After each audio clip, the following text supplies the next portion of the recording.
Hi friends, high viewers, সবাইকে স্বাগত ঘোষ ফিনান্সিয়ালের গোল্ড অ্যান্ড সিলভার প্রাইস আপডেটে। আশা করি আপনারা সবাই ভালোই আছেন। তো চলে আসা যাক গোল্ড অ্যান্ড সিলভার প্রাইসে। আরেকটা ব্যাপারে আপনাদের একটু জানাবো, সেটা প্রাইস আপডেটটা দেওয়ার পরে বলছি। 24 carat gold price, 24 carat gold মানে হচ্ছে পাকা সোনার দাম বলছি, কলকাতায় 96,700 পার 10 গ্রাম। এটা হলো 24 ক্যারেটের দাম।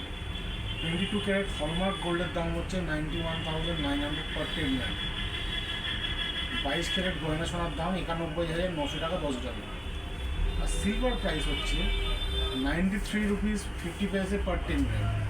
সবকটা কলকাতার প্রাইস। আর এছাড়া আজকে আরেকটা বিষয় আপনাদের একটু শেয়ার করি, সেটা দেখাচ্ছি।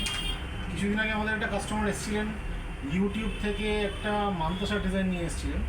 তো উনি সেই মান্তাসার ছবি দেখিয়েছিলেন এবং আমাদের বলেছিলেন করে দিতে, এবং সেটার ওজন ছিল 5.5 থেকে 6.5 গ্রামের মধ্যে। তো এই নিয়ে তো উনি মানতে চাইবেন না। তো অনেক কষ্টে ওনাকে বুঝিয়ে রাজি করানো হলো যে এত কম ওজনে এই জিনিসটা আসবে না। তো আমরা সেই জিনিসটা তৈরি করা হয়েছে, সে তৈরি করার পর আপনাদেরকে দেখাবো। পরের কথাটা তারপরে বলছি। এটা আজকেই এসছে,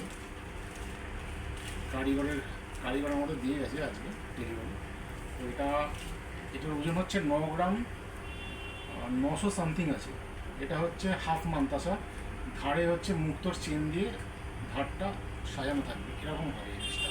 ঠিক আছে, একটু ফোকাস করুন হাতের উপর, এরকম হবে জিনিসটা। এটার ওয়েট হচ্ছে 9 গ্রাম 900 সামথিং, 10 গ্রামের মধ্যে আছে। তো এইটা আমরা ইউটিউব থেকে ডিজাইনটা নিয়ে বানানো হয়েছে। ঠিক আছে, তো এরকম কিছু জিনিস, যদি এটা এখনো হলমার্ককে পাঠানো হয়নি, হলমার্ক করতে পাঠাতে হবে, সেটা সবই এসছে, তাই আপনাদের দেখালাম। হলমার্ক করতে হবে, প্লাস চেন দিয়ে মুক্তোর চেনও থাকবে এর সঙ্গে। তো এটা আপনাদের এই জন্যই কথাটা বলছি, কারণ অনেক তথ্য আমি দেখেছি ইউটিউবে শেয়ার হয়, ছবি দিয়ে ওয়েট, এমন একটা ওয়েট দেওয়া হয় যেইগুলো কোনো মতেই পসিবল হয় না। তো আমরাও অনেক সময় এরকম পাজল হয়ে যাই, প্রবলেম ফেস করি। তো আপনারা সেই জন্যই আপনাদেরকে অ্যাওয়্যার করা যে যখন এরকম কোনো ডিজাইন, বা অনেক রকম ডিজাইনই হবে, আরও দু একটা ডিজাইন আসছে, সেগুলো তৈরি হচ্ছে এখন। এরকম অনেক সময় অনেক রকম ডিজাইন থাকে যেগুলো ইউটিউবে খুব কম ওজন লেখা থাকে, কিন্তু দেখা যায় তৈরি করতে গেলে অতটা কম সময় হয় না। তো এইগুলো একটু অ্যালার্ট থাকবে। এটা আমি কারোর নাম করতে চাই না, তো আমি জাস্ট আপনাদের এটাই বলছি, কারণ এগুলো হলমার্কের তৈরি করতে গেলে হলমার্কের সোনাটা খুবই নরম হয়, যেহেতু পিওর হয়। তো কোয়ান্টিটিটা তুলনামূলক আপনার বেশি লাগবে, এটা ধরে নিয়েই চলতে হয়। তো আমি সেটাই বলে দিয়েছি প্রত্যেকটা কাস্টমারকে, যে ইউটিউবের সব কিছু দেখে বিশ্বাস করাটা ঠিক না।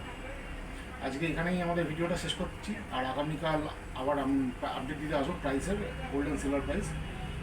নমস্কার।